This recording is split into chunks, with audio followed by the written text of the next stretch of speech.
Bueno chicos, bienvenidos a esta primera presentación de mi libro La alquimia del análisis técnico acá en Barcelona. Hice una primera presentación en Miami que hice el lanzamiento, pero bueno, quería hacer una acá con algunos amigos en la oficina y hablarles un poco de qué es el libro, de qué se trata, cómo está estructurado y si tienen alguna pregunta, pues me gustaría mucho despejársela. Y posterior a esta pequeña presentación, hagamos un brindis también para celebrarlo, como me gusta hacerlo siempre, con un champán para celebrar los éxitos, los lanzamientos.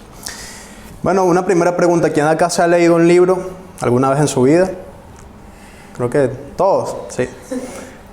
Y me imagino que recuerdan el primer libro. ¿Sí o no? Sí. ¿Cuál fue? ¿Quién me comparte uno? Piense y hágase rico. Piense y hágase rico. Bueno, no, te miento. Cómo hacer amigos e influir sobre las personas. Ok, ese fue tu primer libro. Ok, muy popular. ¿Qué otro? Secreto. ¿Secretos de la mente millonaria? No, el secreto. Ah, El secreto, The Secret. Okay. ¿Qué otro?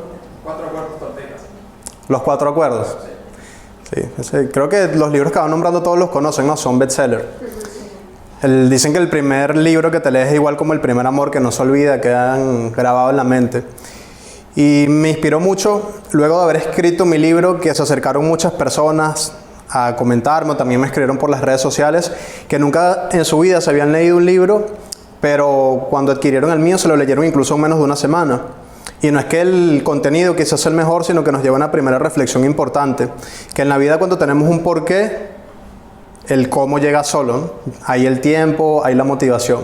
Entonces eso me inspiró mucho, porque también recuerdo mi primer libro, lo conseguí en una biblioteca de mi casa, en una pequeña biblioteca que tenía mi mamá allí. Había muchos libros de matemática, de pedagogía, porque mi mamá es educadora y es licenciada en matemática, entonces eran como sus temas de estudio y para dar clases, etc. Además soy de la época donde todavía se estudiaba con libros, no sé ustedes, pero yo mi tarea las hice con libros. Más allá de que, no sé, creo que mi primer contacto con el internet fue como a los 12 años, vivía en una zona rural, entonces era complicado el tema del internet. Y un día buscando allí en esa biblioteca vi un título que me llamó bastante la atención. El libro se llamaba Los genios no nacen, se hacen. ¿Alguien lo ha escuchado? Es del doctor Camilo Cruz. Si conocen al autor. Sí. La culpa es de la vaca, también es de él, que es un bestseller. Me llamó mucho la atención ese libro porque a esa edad yo todavía tenía la idea de que los genios nacían. O sea, ya estaba en primaria, había escuchado quizás de Einstein, de Da Vinci, te hablan de esos grandes personajes y tú ya te los imaginas como que nacieron genios, no se convirtieron en genios. Entonces me llamó mucho la atención leer ese libro, más allá de todos los que habían allí. Y lo conecté, o me vino un déjà vu hace poco cuando estuve viendo una conferencia de un historiador del arte. Fíjense que no tiene nada que ver, pero ese historiador del arte hablaba de la época del Renacimiento. Y en el Renacimiento pasaba algo muy interesante, que los hombres apreciaban lo que era la polimatía. ¿Alguien acá sabe lo que es la polimatía? La polimatía es como que la sabiduría en distintas áreas del conocimiento. Es decir, puede ser las ciencias, el arte, las humanidades. Porque fue una época donde se caracterizó porque las personas buscaban aprender en todas estas áreas. Por ejemplo, un gran personaje del Renacimiento es Leonardo da Vinci, que todos lo conocen. Y si ustedes ya buscan en Google Leonardo da Vinci, van a ver en su referencia que el hombre era astrólogo, escultor, pintor, matemático, filósofo. Es decir, tenían múltiples disciplinas. Y algo que yo considero que pasó en la época actual, con la llegada de las universidades, es que se acabó lo bonito de esa polimatía, de que la gente hoy en día se hace psicólogo y eres psicólogo y ya, o estudias medicina y eres doctor y ya, o estudias arquitecto y eres arquitecto y ya, y no utilizamos quizás el potencial que tenemos de educarnos o aprender en muchas áreas. Entonces me llamó mucho la atención porque me conectó eso de la polimatía, esa época donde los hombres buscan aprender tantas cosas, y el tema de que los genios no nacen, se hacen, y que te hace un genio cuando tomas conocimiento en distintas áreas. Porque me conecta también luego a otro discurso que vi de Steve Jobs, un famoso discurso donde él dice que el conocimiento son como punticos que luego con el tiempo como que se van uniendo y todo va tomando sentido y comienzan a darse forma muchas oportunidades en tu vida. Entonces me animó un poco a entrar en eso, en el tema de, bueno, voy a especializarme en distintas cosas. Yo estudié, por ejemplo, comercio exterior, me ha servido para lo que hago hoy en día, pero dije, bueno, voy a animarme también a escribir un libro por primera vez. Y luego de haber escrito el libro, ahora aprecio mucho más la lectura, porque me di cuenta que en 300 páginas pude meter el conocimiento que forjé en 2 años.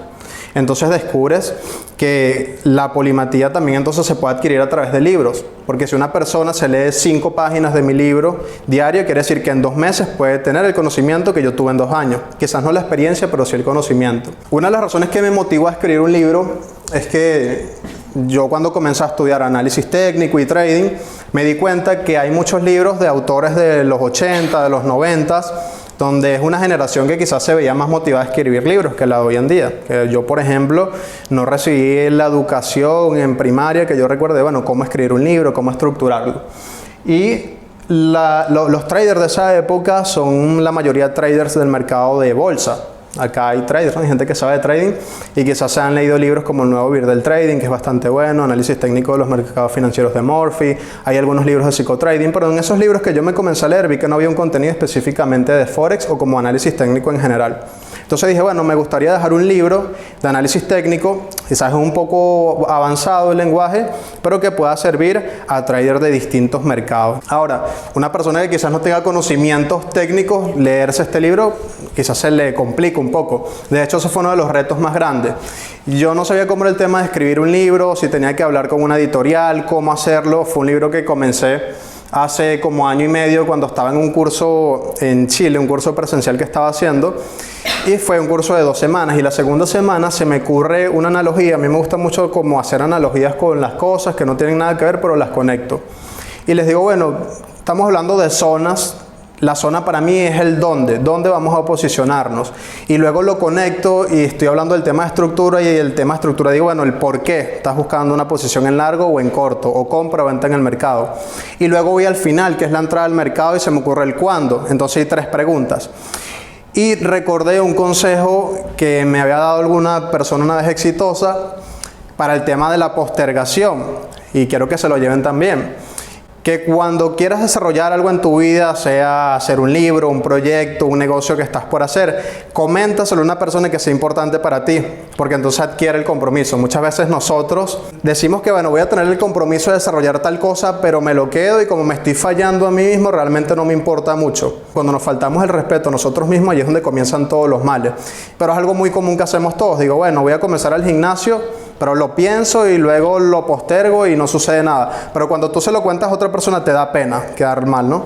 Entonces, a partir de esa semana yo les dije a los chicos, era mentira, pero era una mentira que ya era verdad, porque esta misma noche voy a comenzar a hacer el libro. Y les dije, chicos, voy a hacer un libro que se llama ¿Dónde, por qué y cuándo entrar al mercado? Para comprometerme, para sentirme comprometido de que yo les tenía que entregar en un futuro ese libro. Y efectivamente esa misma noche comencé como pude, porque no tenía ni idea, a plasmar la idea del dónde, el por qué y cuándo, un poquito, para no perder la idea o la noción de lo que quería hacer con ese libro. Y bueno, pasaron los meses, no redacté mucho, iba uniendo un poquito en cada país que viajaba por las noches porque no duermo, y volví a repetir el proceso. Pero ahora le puse una fecha, le puse un tiempo. Entonces ahora tenía un compromiso de tiempo. Quizás quedarme mal a mí mismo era fácil, pero ahora le había comentado a personas importantes, a mis padres, a familiares, a mi novia, de que tenía que hacer un libro, y lo estoy escribiendo y no puedo quedar mal, ¿no? Como que, bueno, este me dijo que estaba lanzando un libro y fue mentira. Entonces es un consejo importante: cuando te comprometes con otra persona a ciertos proyectos, te tomas realmente el tiempo de hacerlo. Y entonces comienzo con el primer capítulo del libro, que se llama El Dónde. El Dónde, cuando vean el libro, se van a dar cuenta que el capítulo comienza con esta imagen que me gusta mucho, que es un círculo, que el círculo tiene un simbolismo muy bonito en la divinidad. Representa por un lado la oferta, la demanda, luego unidos la oferta y la demanda, y aquí tenemos los círculos estos esotéricos que se tatúan muchas personas, por cierto, porque el mercado yo lo veo como muy perfecto. Me gusta mucho cómo a través de la oferta y la demanda se van formando patrones, figuras, eso de ver que el gráfico al final del día es una ventana a la psicología de las masas. Y entonces comienzo a redactar este capítulo, que es como el más extenso, porque lo más importante para mí es entender dónde. Y los que acá no saben de inversiones, muy seguramente es la primera pregunta que se hacen. Te dicen, bueno, quiero comprar Bitcoin, pero ¿dónde compro? ¿Compro en 10.000? ¿Compro en 20? ¿Compro en 30? Eso es lo primero, ¿dónde compro? ¿En qué precio? Y eso para mí va representado para la zona. Claro, yo digo que el dónde puede estar representado por distintas herramientas en el análisis técnico. El dónde puede ser un soporte, una resistencia, que es lo más simple. El dónde puede ser también una línea de tendencia, puede ser una media móvil. eso es lo que represento con este primer capítulo, pero yo lo correlaciono mucho a una materia que a mí me gustó mucho en la universidad, que se llama estadística, porque el mercado para mí va mucho de estadística y me apasionan las estadísticas. Entonces yo tengo un primer principio, que comprar en zonas de demanda y vender en zonas de oferta te pone sobre un 50% de probabilidad de ganar un trade. Entonces yo lo que llevo al lector es entender que si tú te enfocas en buscar el dónde, ya vas a estar un 50% de probabilidad, por encima del 50% de probabilidad de ganar esa posición. ¿Okay? Además, cuando vamos a los estilos de trading, si vemos que hay personas que pueden operar con zonas, estructura, acción del precio, pero hay traders que operan con órdenes pendientes de mercado, y para mí las órdenes pendientes de mercado se basan prácticamente solo en un dónde, porque allí no estás viendo ni la acción del precio ni la estructura, sino dónde posicionarte, dónde coloco esa orden pendiente. Luego viene el por qué, que el por qué lo represento con el número phi, o este símbolo phi, que es una letra griega. ¿Qué es el por qué para mí? Y aquí yo hago una analogía respecto al surf.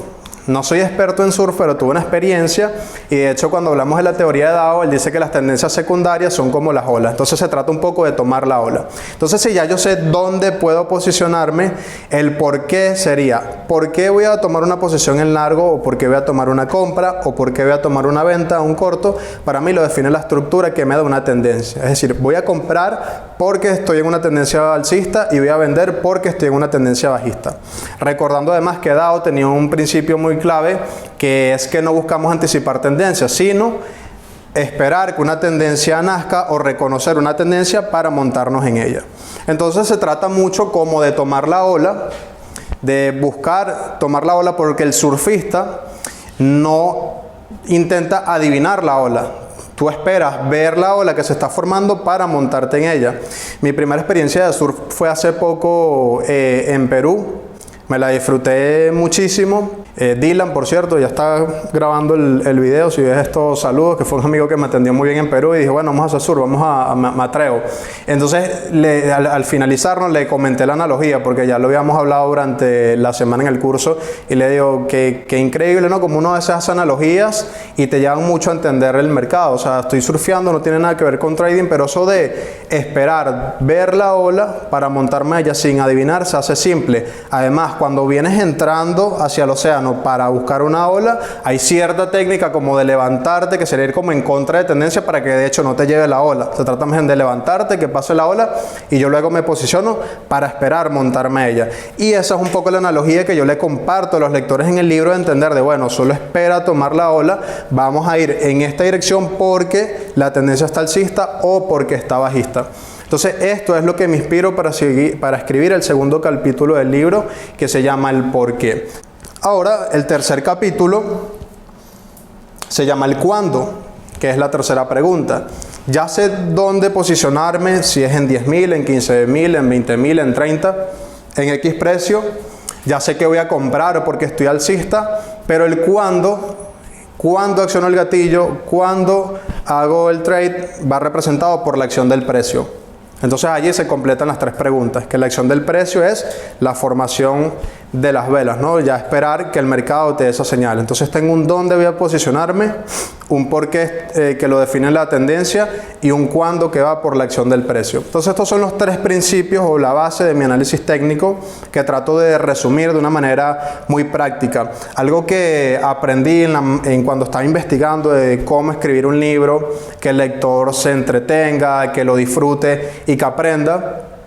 Vi que también estaba correlacionado a algo que yo aplico como educador en el análisis técnico, que es entender que hay personas que son más racionales y otras más emocionales. Entonces, para que una lectura sea buena, algo que hace que un libro te atrape es que sea racional, es decir, que le brindes conocimiento, pero que también le cuentes historias o lo motivas o le saques una sonrisa para que el cerebro emocional quiera también quedarse allí leyendo. Esto sucede mucho en el gráfico, porque tenemos un análisis que es muy técnico. O sea, el trading se trata de un análisis que es completamente técnico, racional, pero también se trabaja la parte de emocionales, ¿no? Que va sobre todo para cuando una vez ejecutas el trade. Estas tres preguntas, el dónde, el por qué y el cuándo, surge el último capítulo, que yo llamo como método SEAP, que simplemente es como el acrónimo de zona, estructura y acción del precio, donde busco que una vez el lector ya haya comprendido que la primera clave es el dónde, que es la zona donde vas a posicionarte en el mercado, por qué vas a posicionarte en una dirección y cuándo posicionarte, puedas unir esas tres piezas para que tengas un trade con altas probabilidades, que eso en principio es lo que yo quiero que consiga el lector. Ahora, el método SEA lo puedo desglosar, ¿no? Porque, como les comenté, hay traders que se basan específicamente en zonas, otros les gusta incluso operar solo con acción del precio, otros utilizan más la estructura, otros zonas de acción del precio.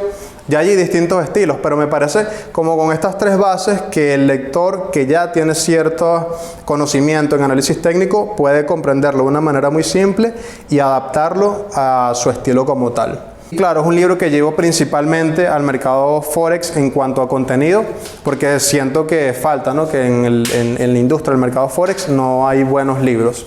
De hecho, la mayoría de libros que hay de análisis técnico, muchos incluso hablan mal del mercado Forex, porque sí, es un mercado descentralizado, es un mercado que se pueden hacer muchas cosas sucias porque es un mercado descentralizado, pero bueno, considero también que ha crecido mucho en los últimos años. Cuando yo comencé, bueno, en principio esto no había libros, no había todo lo que escuchas hoy en día de challenge, pruebas de fondeo, oportunidades, y creo que todavía está en expansión, ¿no? este mercado. Me di cuenta que ha cambiado mucho. Si algunos de ustedes tienen la inspiración en algún momento de escribir un libro también de cualquier área, de que hoy en día es muy fácil. Les comento que yo, por ejemplo, comencé a buscar en principio editoriales y es un proceso largo que puede ser de 6 meses, 1 año, tedioso, puede ser costoso. Y hoy en día han llegado plataformas que han cambiado las reglas del juego como Amazon. Hoy en día tú puedes escribir tu libro en Word, buscas una persona que te diseñe una portada, que te lo maquete, que realmente puedes conseguir eso incluso por menos de $100. Comprar tu código ISBN, que es como la cédula del libro, y lo mandas a Amazon y sin pagar $1, porque Amazon lo imprime por demanda, ya tienes un libro allí, o sea, ya puedes dejar un legado. Entonces también me gustaría dejar como esa motivación a personas que tengan cierto conocimiento y quieran plasmarlo en páginas, porque sé que van a estar brindando algo de valor a sus lectores, sobre todo el tema de entender que realmente cuando tú escribes un libro y plasmas algo en 200, 300, 400 páginas de lo que te llevó a ti 1, 2, 3 o 4, 5 años, para le ahorras muchísimo tiempo a otra persona en conocimientos, en fallas, en errores. Otra frase que me recuerda mucho a esto que le estaba comentando, el tema cómo llegan plataformas y personas para cambiar las reglas del juego, como lo ha hecho, por ejemplo, Airbnb, como lo ha hecho Netflix, como lo ha hecho Amazon, que realmente son empresas grandes porque han cambiado las reglas del juego. Y que a lo largo, los mismos genios que estamos hablando en la historia, no se han adaptado al mundo, sino que han hecho que el mundo se adapte a ellos. Y es una de las cosas que yo también busco hacer, por ejemplo, dentro del mundo del trading, porque una de las cosas que a mí me encanta brindar es el tema de conocimiento a nivel general. Y sé que, por ejemplo, ahorita está de moda ciertas cosas, está de moda a lo mejor el challenge, está de moda los fondeos, es algo que está de moda, pero me gusta mucho en esas modas que hay, en esas tendencias que tiene la industria, implementar siempre el conocimiento. Entonces, una de las razones por las que creé, por ejemplo, el programa de Siempre Profit Trading Floor, en dar un fondeo junto con un diplomado. Es decir, cambiar o hacer que la industria se adapte a ti cuando tienes ese objetivo y creer en ti, porque no es solo adaptarte, sino que puedes realmente hacer que el mundo se adapte a ti. Eso me llamó mucho la atención de cuando me di cuenta de cómo Amazon logró esto, que al día de hoy todavía me impresiona. De hecho, me motivé al segundo librito que escribí en cuarentena, que era más pequeñito, de terminar de editarlo, y en menos de 2 semanas ya también estaba publicado. No sabía que era tan fácil eso. Ya. Sí. ¿Y crees que el lector puede, no sé, el método sea como si no tiene otros conocimientos, podría, o sea, el objetivo es que pueda hacer o comenzar su camino de trading con tu libro? O sea, por ejemplo, si alguien no conoce el trading y me pregunta, oye Carla, quiero leer un libro que me incite a comenzar, ¿tu libro podría ser un buen libro para él? No lo aconsejaría para comenzar. De hecho, bueno, yo particularmente considero que es muy difícil aprender trading con libros. Y más, o sea, sin tener ningún conocimiento. Por eso me motivé, o no me motivé, mejor dicho, a hacerlo tan básico, sino que sea un libro de una persona que ya conozca los tecnicismos.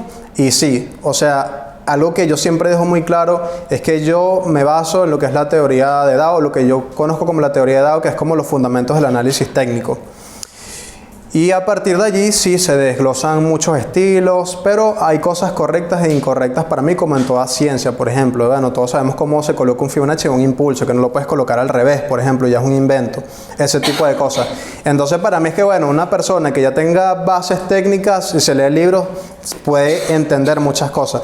Porque eso, yo también en mi proceso de aprendizaje en esto, que me eduqué con muchas personas, también en libros, y como que vas dando ciertos clics, vas tomando un poquito de cada quien de conocimiento, y lo vas adaptando a tu estilo. Entonces yo no lo recomiendo por una persona que no tiene conocimientos técnicos para comenzar, pero sí para alguien que ya está avanzado o tiene su estilo y quiere simplemente a lo mejor ver un poco más. Yo lo que hago es intentar que puedan ver a través de mis ojos de alguna manera, o como que por un momento mientras le poder estar en mi mente y que veas el mercado como yo lo veo, ¿no? ¿Qué te llevó a tener un trading floor? Bueno, ¿Qué te llevó a tener el trading más allá de ti mismo? ok, buena pregunta. Vamos a ponerlo aquí avanzando esta parte, ¿no?, de preguntas. El Trading Floor es un proyecto que me gusta mucho porque más que una oficina, porque este negocio no amerita una oficina y venir a cumplir un horario, sino crear un espacio. ¿Sí? Porque si tú quieres, por ejemplo, crecer espiritualmente, tú vas a una iglesia, a un culto o a un lugar donde se preste para eso. Si tú quieres ponerte en forma, vas a un gimnasio. Si tú te sientes enfermo, vas al médico. Si te sientes mal de la cabeza, vas a un psicólogo. Entonces yo quiero crear un espacio donde el trader se sienta cómodo, donde compartan, porque al final del día es lo que hacemos acá. Es decir, yo invité a ciertas personas hoy y digo, bueno, hacemos networking, hablamos, compartimos, porque todos conectamos acá. Entonces quise como crear un espacio. Más que un trading floor de tener traders aquí cumpliendo horario o algo por el estilo, es crear un espacio. Y eso es lo que quiero hacer con la oficina. De hecho, por eso una de las cosas que me enfoqué es que tengo una bonita vista, un área al aire libre. Luego ahorita donde vamos a ir a la otra terraza, por ejemplo, quiero hacer como actividades de yoga, a un área de videojuegos, por ejemplo. Es decir, crear un espacio para traders, eso fue lo que me motivó. Pero con el tema implícito de la educación, yo sigo insistiendo en el tema de la educación, quizás porque mi madre es educadora también y me lo inculcó mucho y de algún momento desde temprana edad lo aprecié, pero si ustedes voltean a ver una zona del país que ustedes sean pobres, se van a dar cuenta que en esa zona pobre es donde la gente es más ignorante, donde falta educación. Sé que hay personas que no tienen acceso a cierto nivel de educación, por eso también creo que, bueno, se debe compartir cierto contenido gratuito que me gusta mucho, sobre todo a los niños que a veces no tienen la conciencia, porque ¿qué conciencia tiene un niño si yo, que ya tenía unos padres que me lo decían, me costó ciertos años entender que el conocimiento tenía un valor o aprender tenía un valor? Entonces se trata mucho también de obra social en ese sentido e ir empoderando, por ejemplo, niños, como que la juventud, por ejemplo, es lo que a mí me gustaría impactar mucho. ¿Cómo te sentiste al empezar todo el tema de la comunidad? La gente confiaba en lo que tú hablabas, porque sé que hay como muchas personas que son escépticas y yo entiendo porque hay como mucho humo por allí fuera, muchas fotos con Ferraris, dinero fácil, entonces la gente piensa que realmente hacer trading es de la noche a la mañana y no es así. Entonces, ¿cómo te sentiste al principio cuando estabas creando la comunidad? Cuando eres transparente, cuando en ti la verdad hay algún talento que trabajaste, no solo talento sino que trabajaste y estás dando algo de calidad, sí siempre van a haber retractores, pero al final del día es la consecuencia de los que hacemos. Si yo estoy aquí en una tarima, frente a una cámara y frente a ustedes, si a alguien hay que criticar en este momento es a mí. Uno de verdad con la mejor intención siempre estás del otro lado de la cámara, estás buscando aportar algo y usualmente el que critica es el que menos está haciendo. Es el que menos está dando a la comunidad, es el que simplemente está encerrado en su cuarto. Entonces yo no me enfoco en esas personas. La verdad creo que por alguna u otra razón, quizás porque no soy a lo mejor muy de marketing, no he hecho ads, no he hecho muchas cosas de llamar la atención, no he despertado muchos haters, pero he crecido de una manera orgánica con personas que han llegado no a ser retractores sino a sumarse. Pero respecto a la pregunta, yo no me preocupara por eso porque es la causa o el efecto de estar aportando algo, de estar siendo valiente y escribir un libro. De hecho, yo les dije a mis lectores, porque a la gente le da pena, o sea, decirte, mira, tu libro tiene un error en tal palabra, y yo sé que lo tiene porque lo corregí yo solo y además me puse una fecha y me tocó leérmelo tantas veces y el cerebro no lee letra por letra, sino lee palabras y se te van a escapar muchas cosas. y le dije a mis lectores, mira, ¿no has encontrado algún error como tal? Ah, sí, en la página tal. Y yo, bueno, dime, no te preocupes, ¿cuáles? Anótalas y me las mandas. Si rayas el libro yo te mando otra copia, porque a veces la gente es lo contrario, le da pena decirte tus defectos, y todos lo tenemos y hay cosas siempre que mejorar. Pero bueno, tú siempre sigue adelante con tu proyecto, con lo que tengas en mente, más allá de los retractores. Y en este negocio sí, más. Porque al final del día es algo que se presta para mucho, como tú dices, para humo, para ciertas cosas que, bueno, al final del día la gente pasa por ahí desgraciadamente y luego terminan cayendo en algo que tenga valor. Por último, me gustaría agradecerles de nuevo por tomarse este tiempo hoy, esta linda tarde de verano, que pudieran estar en la Barceloneta, venir acá a la oficina. Llévense los mensajes de corazón de inspirarse. Si quieren escribir un libro, escríbanlo. Si quieren hacer un emprendimiento, háganlo. Inspírense un poco en esos genios que hablamos al principio, porque la verdad es esa, es que los genios no nacen, sino nos hacemos genios a través del conocimiento, de la motivación, y busquen aprender cualquier cosa, que es otro factor que sucede. Siempre aparecen retractores cuando te ven en una nueva área, por ejemplo, que dicen, nada, tú eres médico y ahora estás haciendo tal cosa, tú eres arquitecto y ahora estás haciendo tal cosa. Hay que atreverse, inspirarse en esos genios de la historia, en esos grandes de la historia, que se atrevieron a incursionar en distintas áreas, y eso fue lo que les hizo genio. Y esa ahorita es como que una de las cosas en que más me he enfocado en mi vida, de incursionar en distintas cosas. Para eso se hizo esto. Y para eso se hizo este club, más que yo lo llamo como una oficina, de compartir mensajes bonitos, de compartir mensajes de valor, para seguir empoderando personas, que eso es lo que vamos a dejar en este mundo, más allá de un libro físico, más allá de una oficina y más allá de X cosas. Así bueno, vamos a pasar el resto de la tarde chévere con ustedes, vamos a compartir un ratico y pasamos ahorita a la terraza. ¿Okay? Gracias. Gracias a ustedes.